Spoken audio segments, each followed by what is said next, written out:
Hey folks, welcome to another Passion for Sound audio review. And today a look at the Phonon SMB-02. This is a headphone you may never have heard of, I certainly hadn't, but it's a Japanese brand with a focus on producing headphones for studio use, for production, mastering, sound engineering, DJing, etc. The SMB-02 is a closed on-ear headphone specifically tuned for use by audio professionals. So the big question for this review is whether or not the SMB-02 is a good option for those of you looking to record music, create music, edit music, DJ, or just generally have a headphone that's very neutral. My name's Lachlan, let's jump into the review and find out.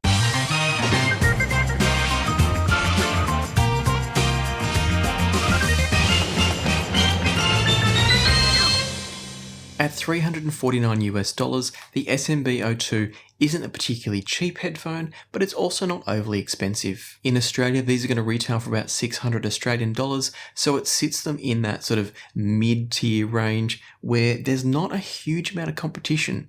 A lot of times with headphones, what I find looking around is that there's a range that sit in that budget area, things like the Audio-Technica ATH M50X here, or you're jumping up to more expensive options, more in that $1,000 range. So the SMBs aren't exactly a budget-friendly headphone, but they're also not a top-tier flagship style headphone.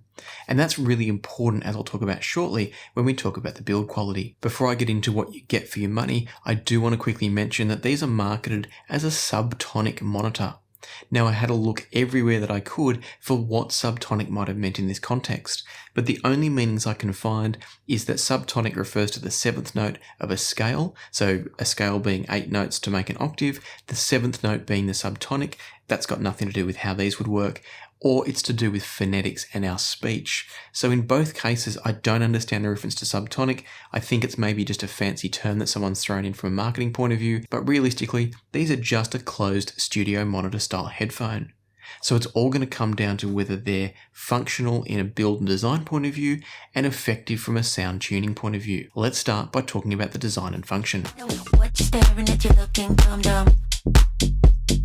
No, I don't ever hold my tongue. I will never be what you expect. Maybe you need to get your eyes checked. I don't care if you think I'm stuck up. I don't care cause you can't call my bluff. I don't care if you think I'm a clown. I don't care cause you can't pin it down. You can't pin it down.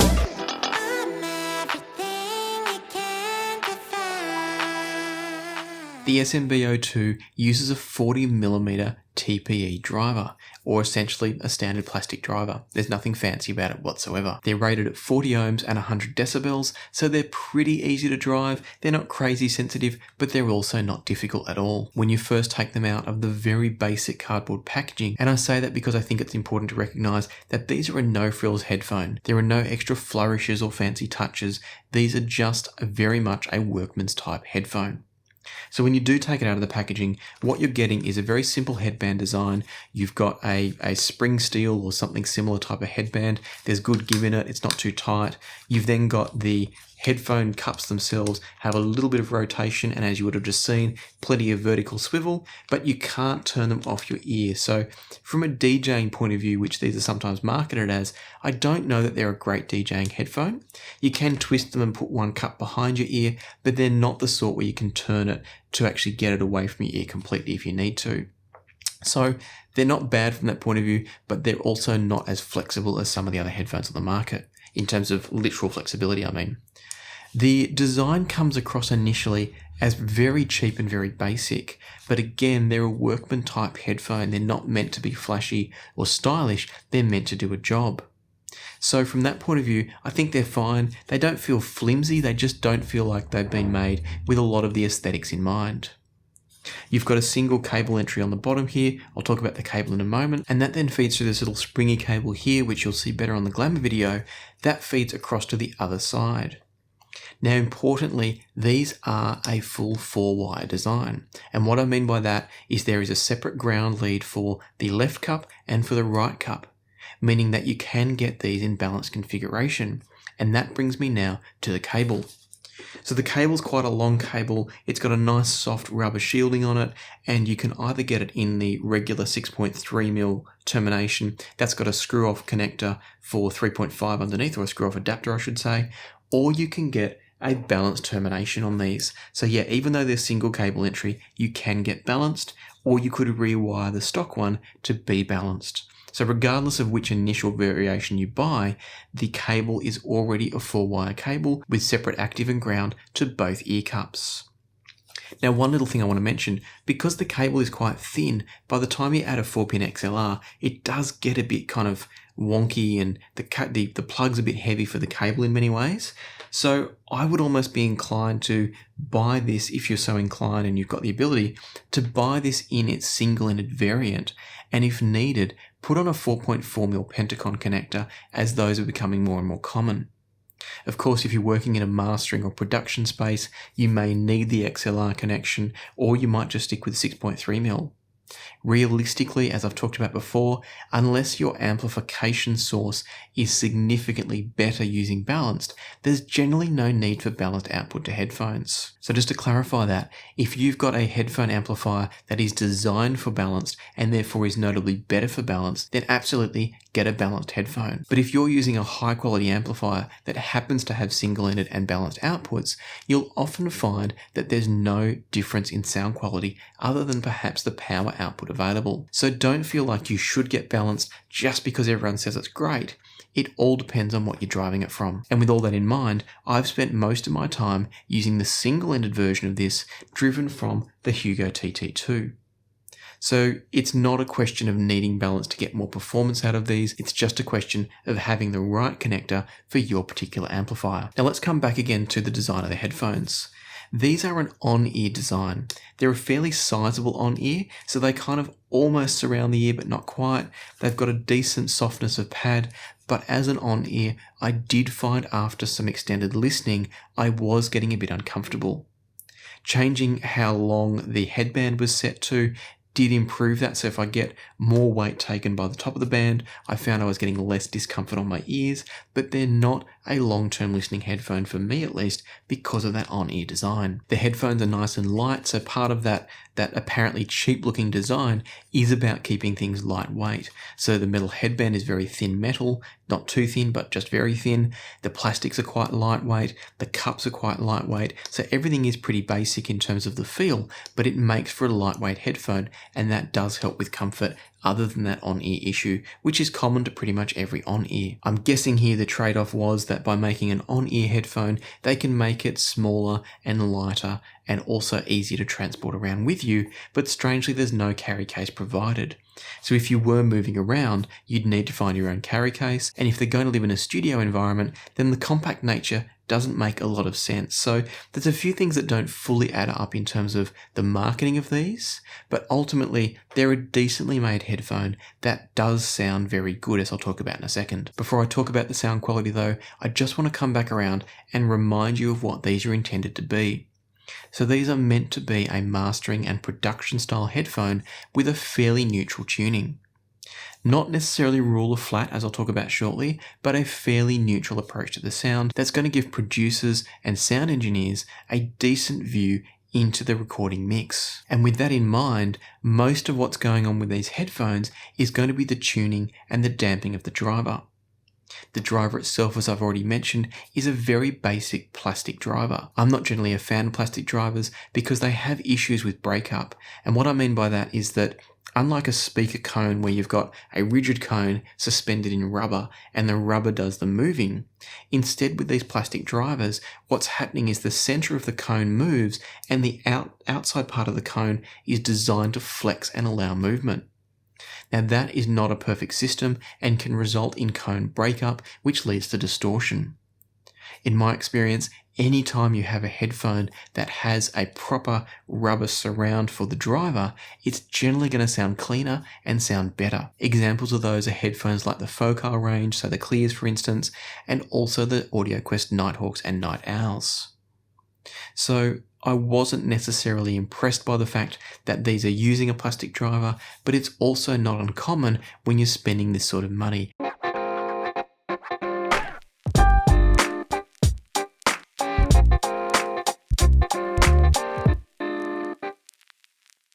So let's talk now about the sound quality and see if the tuning that's gone into these makes up for the fact that they're a little bit basic looking. Overall, the sound from the SMB-02 is a little bit warm with a bit of a treble lift. It's fairly linear, but it's not completely linear, and indeed Phonon don't suggest that it should be. On their marketing, they don't ever say it's rule of flat, but they do suggest that it's good for mastering and engineering. The tonality is generally really enjoyable, but it's not what I would call neutral because it's got a slight tilt in the treble. The soundstage space is good, it's not huge, but for a closed headphone, it's better than I expected. It's not competing with something like the Beyerdynamic T5, which was insanely huge for a closed headphone, but it's definitely better than many closed headphones I've tried. One thing that these do extremely well is they provide a beautiful sense of clarity. So at one stage while I was testing these, I happened to have Pink Floyd's Endless River album on, and hearing the guitars come through in that album through the SMB-02, they were just beautifully clean and clear. Now that's kind of curious because as I'll talk about shortly, these have got a bit of an issue with clarity in other ways, but in isolation when just listening to these on their own, they come across as a very clean and clear headphone, without getting too bright or too harsh. There is a bit of a treble lift, but it's pretty well managed. And with that in mind, across all sorts of genres that I listen to, I never felt like I was losing anything from the SMB-02. They're very versatile, they lend themselves well to pretty much anything you could try with them. And with that in mind, I was really keen to see how they stack up against some alternate options. One of those options was the Ollo S4X that I've got here. Now this is coming up for review very soon as well, so make sure you subscribe if you're interested in that. But the S4X here is another mastering style headphone. And in this case, it's been designed to be pretty much rule of flat in terms of its frequency response. So putting the two side by side, I was really interested to hear how they compared. The S4X definitely had a slightly leaner sound, but in looking at the charts and the graphs that I'll show you here on screen, it's more so because of the open design and less so because of the actual tuning. Their tunings are actually quite similar, and if anything, the S4X from Ollo has slightly less treble. So the fact that it sounded leaner was really interesting to me. As I looked into it further, I checked the waterfall plots for these. Now, waterfall plots are a way of representing visually where there's extra resonance inside a headphone. What I noticed was the SMB-02 had quite a bit of resonance all the way up to over 500 Hz. So what that's doing is it's producing a sense of warmth and richness to the sound without actually boosting the frequencies in terms of the energy delivered. So just to clarify that, for the same voltage or power input, both of these will output roughly a similar amount of sound at each frequency. What's different though is that in the case of the SMB-02, some of those sounds in the lower frequencies, so around 500 Hz and down, they're going to linger a little bit longer. They're not going to decay and disappear as fast as they possibly should. The result is that the sound gets a little bit thicker, a little bit warmer, and therefore comes across a bit smoother. For me, I think for the purpose of mastering, I would actually choose the Ollo S4X because I think the SMB-02 is colouring the sound a little bit too much. Now obviously once you equate for that and you get to know the headphones, you can work with them no problems at all. A great example being that the Audio-Technica ATH M50s here have been used to master quite a number of albums. Or maybe not master, but at least record a number of albums. And these are far from a flat response, but if you know what you're listening to and you're used to it, you can still work with them. Continuing with the Ollo S4X comparison, the S4X has a slightly more open soundstage as you'd expect from an open versus closed headphone, and it also allowed me a greater sense of transparency and texture, so I felt like I could listen through the music more with the S4X and hear more of the details compared to the SMB-02, and that's because of that resonance. Now I've just glanced at my notes and realised that when I said it had resonance in the SMB-02 to over 500 Hz, I was understating that. It's actually to just over 700 Hz. So that's a lot of resonance in a headphone, and for me it's a little bit concerning from a technicalities point of view. If you enjoy the sound of it, it really doesn't matter from a pure listening point of view, but if you are looking for a mastering style headphone, I think you want something that's producing a little bit less resonance and therefore a little bit less coloration of the sound. I know for me, when I'm mixing and editing my videos and trying to adjust the vocals, I need to be really careful that I don't overdo the boominess of the sound or underdo it and leave my voice sounding too thin. So a headphone like the SMB-02 could easily lead me to pulling back too much of the bass and having my voice sound too thin in the final recording. Whereas something like the Ollo S4X would give me a truer representation and allow me to get the balance of the EQ just right. Now obviously when we're talking about music, that becomes even more important because we've got multiple instruments that all need to mesh together and be heard in their own individual ways. So with that in mind, I don't know the SMB-02 are the perfect headphone for mastering, but certainly they might be a good option for some if you know the headphone and if it's not your only point of reference. Finally, I should point out the Ollo S4X is only 100 Australian dollars more than the SMB-02, so with that in mind, I do think the S4X is the better option, and I'd encourage you to hit that subscribe button because I think the S4X are a headphone that's worth knowing more about. For now though, let's talk about another comparison I did. Thanks to channel patron Paul, I've currently got a pair of ZMF Atticus here. Now these are a closed headphone, they're a 300 ohm setup, so they're a very different type of headphone, and they're designed for listening, not mastering. Which is not to say they couldn't be used for mastering. I actually think they might be a really nice option for mastering, but that's a whole different conversation, and it will come up in my review of the Atticus when I do it. So again, I know I keep saying this in today's review, but hit the subscribe button if you want to hear the review of the Atticus. Putting the Atticus up against the SMB-02 proved to be a really interesting comparison. Now these are vastly different headphones in terms of price. You're looking at $700 more for the Atticus than for the Phonons here. They're beautifully made, they're a much more sturdy and solid headphone than the Phonons, but at the same time they're heavier, they're bulkier, and they're an over-ear instead of an on-ear. My immediate impressions with the Atticus was that they have a much more refined sound with a greater sense of clarity and transparency. I turned again back to the waterfall graph to see what the resonance was like in the Atticus, and straight away I could see that they're much better damped compared to the Phonon SMB-02.